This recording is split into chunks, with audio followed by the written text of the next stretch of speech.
Today on Made to Hack, I spilled dangerous chemicals on an epoxy resin.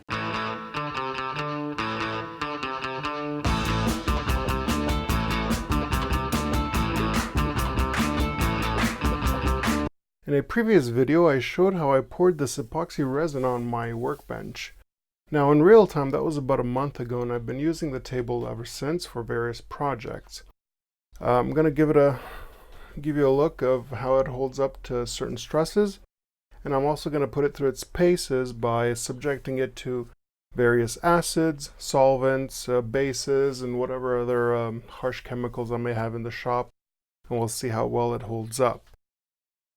Okay, so the pitting that is visible here, this was from, this is welding spatter all over the place. And if you notice, epoxy resin obviously does burn, it's a given. However, it doesn't burn at a low enough temperature such as maybe a polyurethane resin or other plastics. It'll hold up quite well up to maybe 250 degrees centigrade. Now granted, when a piece of welding spatter comes off, it will be multiple hundreds of degrees centigrade, maybe even 1,000 degrees centigrade. So at a few points it does of course catch on fire. The worst flame that I saw was maybe the size of a candle, so it's nothing significant. It does go out after a few seconds.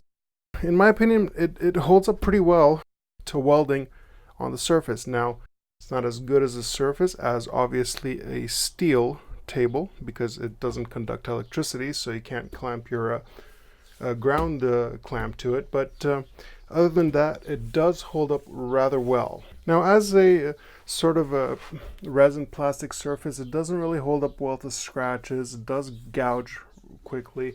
I've got this heavy base for this drill press that I've kind of gone over it a few times, and you could see scratches here and there. So in terms of scratch resistance, it's not as great, but you know, I mean, the concern first and foremost was whether it could hold up to solvents.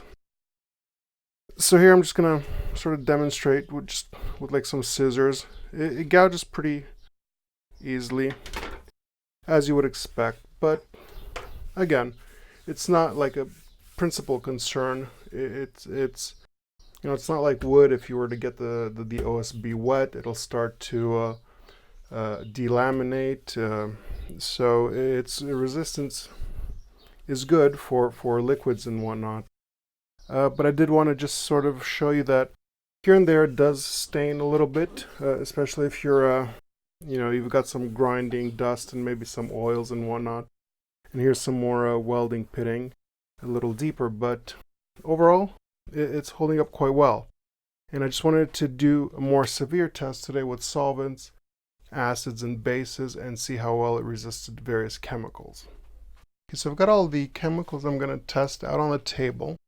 Starting with your basic technical solvents that you might find in a lab or in a workshop, beginning with ethanol, 96% ethyl alcohol.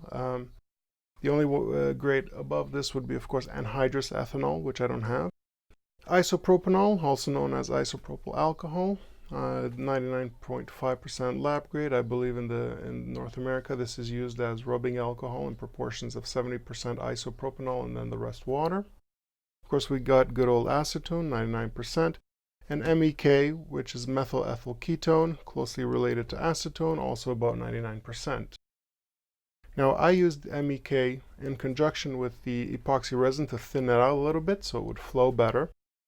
It does thin out the liquid. The MEK eventually evaporates quickly, so I want to see if that'll have any effect by just leaving it on the surface. Okay, next up are the acids that I have, beginning with sulfuric acid, H2SO4, in proportion of 86%. You might find this as battery acid, of course, and lead acid batteries.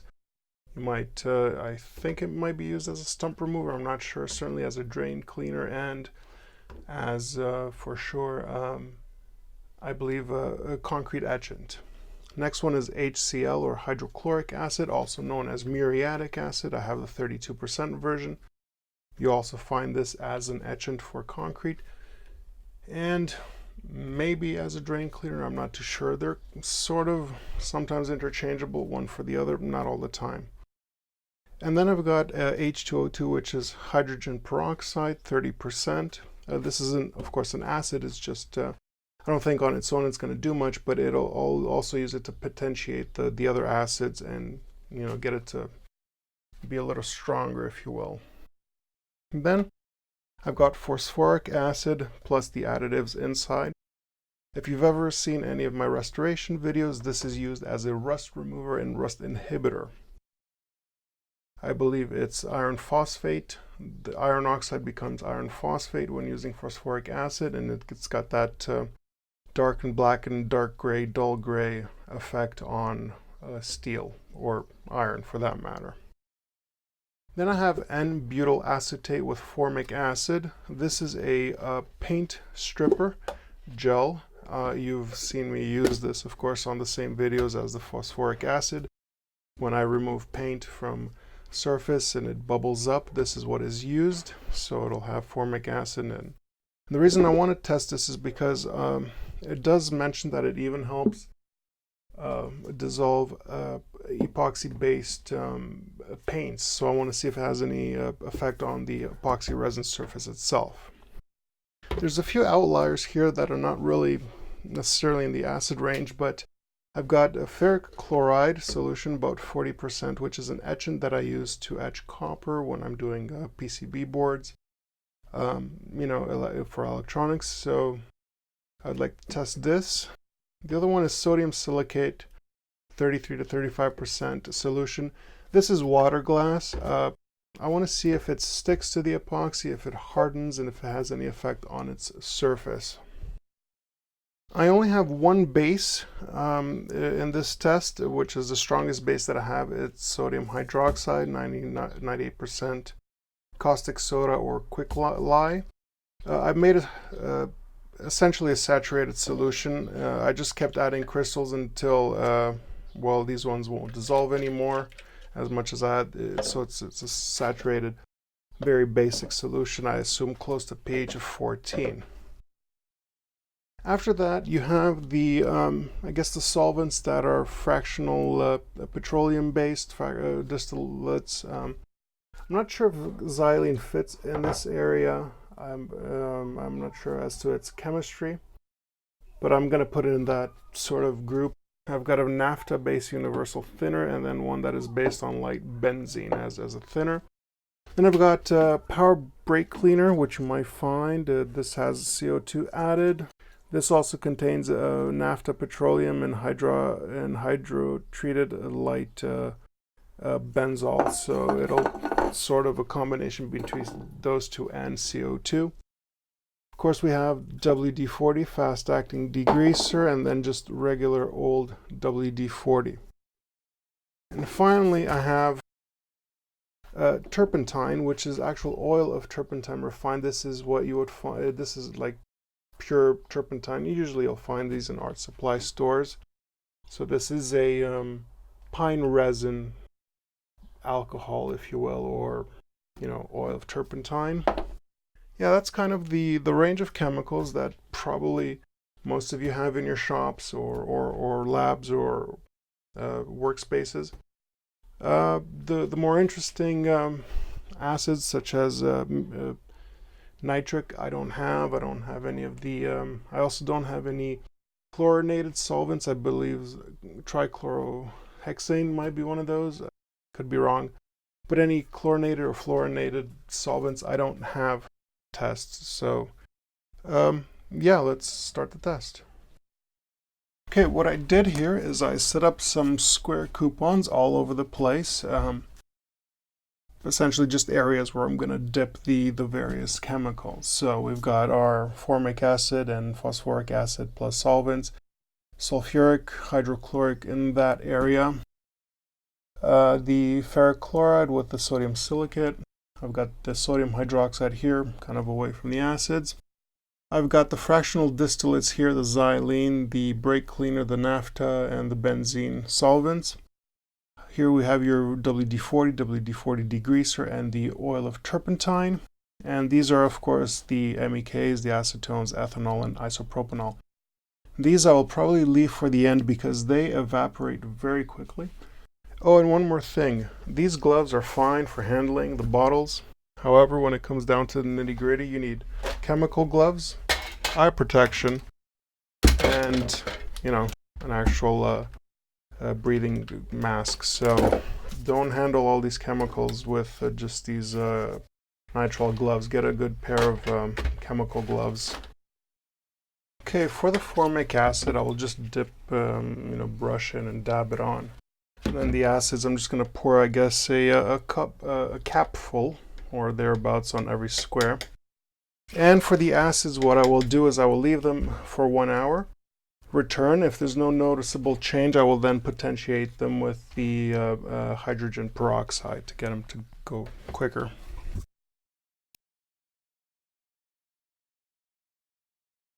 Of course, the outlines of the squares might be difficult to read after a while, so I'm going to try to hopefully not get them to wash away. 1, 2, 3, 4.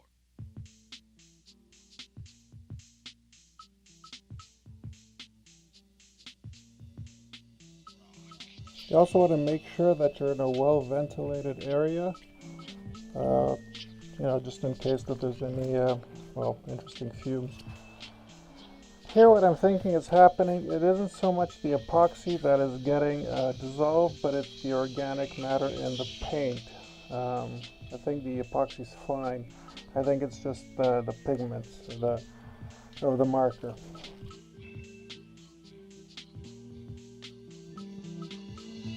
For the ferric chloride, it's the actual color of the iron. It's not, again, it's not necessarily dissolving, it's just the color. This stains everything.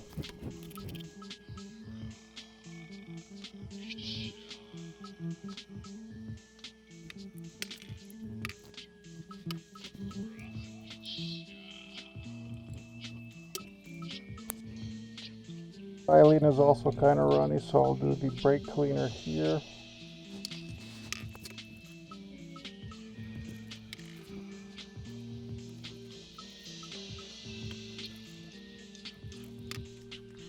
Okay, so I'm going to leave these for an hour, come back, and then we'll do the solvents. Okay. Okay, it's been over an hour. Nothing's really changed in the acids, nothing in the ferric chloride, nothing over there and nothing in the sodium hydroxide. So I'm going to potentiate these 5. What I'll do is I will do the MEK, acetone, ethanol, and isopropanol, and I'll revisit it with a larger quantity dump on these with these solvents here.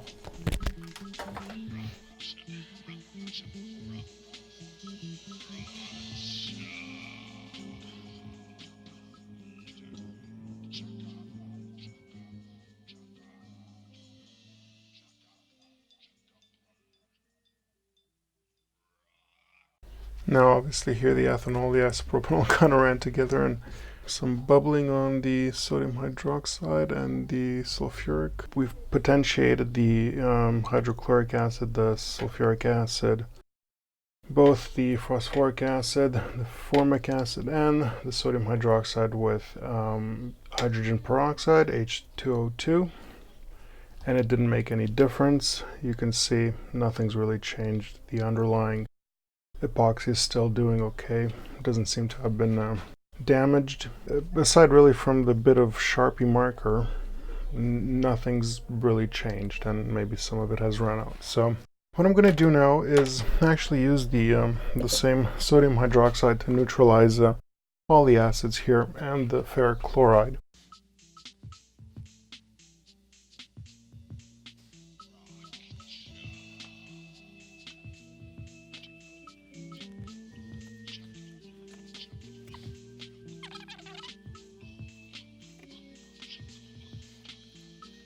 Okay, so essentially not much has occurred except for making a mess of the table. Ferric chloride became ferric hydroxide and sodium chloride, salt. These have essentially been neutralized to their various salts here. None of the fractional distillates did anything. Okay, it doesn't look like. Obviously the WD-40 is still here. Turpentine didn't do anything. The alcohols didn't do anything, but we're gonna cover these in a second. And the sodium hydroxide really didn't do anything except, as I said, make a big mess here. So I noticed one thing after I cleaned up everything is that there's sort of this halo-ish bit here where the sulfuric acid was. I'm not sure if this is it trying to etch the surface or just some remnants of that it's not well cleaned. It has that shape of the blob of the acid, so I wonder if it did actually manage to etch maybe a bit of the surface. What I wanted to do in the interim is go over, well, maybe acetone and MEK. As I mentioned, I used MEK to thin down the epoxy resin when I was pouring it. So when it's in solution, you can thin it down, and of course the MEK will evaporate in time, and then it will allow the epoxy to set as normal. Both the MEK, the acetone, and of course the ethanol, they have a habit of evaporating way too quickly. The isopropanol not as much, but it didn't do anything. So what I'm figuring is I'm gonna sort of maybe choose this area here, just let some acetone drop. Okay, unfortunately it's not, the table isn't too even, because this is more likely a scenario of what will occur. You'll knock over some solvent. By the time you get, your paper towels to wipe it off, some time would have passed. I'm just trying to get it to be in the same area. So this is a more likely scenario where you would have, probably spilled some of that solvent. And by the time you get it, into your paper towels, it may or may not have done some damage. It's unlikely that you will have a huge puddle just sitting there for days on end. For one thing, it will evaporate. Now, as you could see, this puddle sort of has these edges on the side. I think that's just maybe it's cleaning up, or the dirt left over, some of the paint. But the surface itself hasn't eaten through. It's not, it's not thinner, or it's not soft. Now, I will concede it is possible that the sheen, if there ever was one at the beginning of this resin pour, might be taken off, so it might just start to etch the surface, and it won't be as smooth. The resin won't be as smooth as when you first pour it. It might get cloudy or dull, if you will. But it's not penetrating through. That's essentially the principal reason I even put this. If this was, of course, so I'm going to do the same with MEK now, just kind of get like a puddle going, as you would have, Oh, don't do this with an open flame. These are quite flammable, acetone and MEK. And of course you should wear that mask right now. I took it off so I could speak to you, but it's well ventilated here. As I mentioned, the reason I poured this epoxy was so that I wouldn't get solvents, oils, and other dirt into the OSB underside, because that would cause it to either inflate, blow up, get all dirty and whatnot. This, for the most part, I could get it wet, dirty, not a problem. By the time I wipe it off, even if it's not right away, it's not gonna get in. These technical grade solvents are obviously very close to pure, so they will evaporate very fast. They won't really have time to get into anything. As I said, maybe potentially they could etch the surface, and you'll lose your the shine that the resin would have had initially. That's a possibility. The more likely scenario of your workbench is something along these lines. You might have some maybe some oils left over for a day or two. Might get some Vaseline in there. I don't have any grinder dust, but let me see if I can get some swarf. You might get some swarf all mixed in. That's the likely scenario you'll face, and that may stay there a few days before you clean it. So If this was OSB, the Vaselines, the oils, the acid, the solvents would have all been impregnated into the wood, making it weak over time, breaking it apart, and getting it dirty. Whereas the beauty about this is that it'll stay on the surface, as we've noticed. And even now that the MEK is evaporating, again, maybe it made the surface a little bit dull, but it hasn't gone through. So of course, what this gives you the opportunity that you can just throw in some some dish detergent, and that's a paste, that's really good for pots and pans to degrease after a few days. You could just get in there and of course start to clean the mess you would have created. You might just spray in some water with your dish detergent and just, well, essentially clean the surface, right? It will get rid of grease, oil, and everything else. You come in and then clean it all afterwards. And then, if you really want to go even harder on the clean, you don't feel that it's gotten clean, then that's when you bring out your solvents. So throw in some acetone. And this will, of course, degrease any grease left over, and you will clean it quickly before it evaporates. So that's in principle the advantage of having the epoxy surface. It won't be affected by the chemicals right away. It'll give you time to clean it. It will not absorb. It will, of course, get stained with time. It will get gouged. It will get burnt by welding, spatter. That's just a given.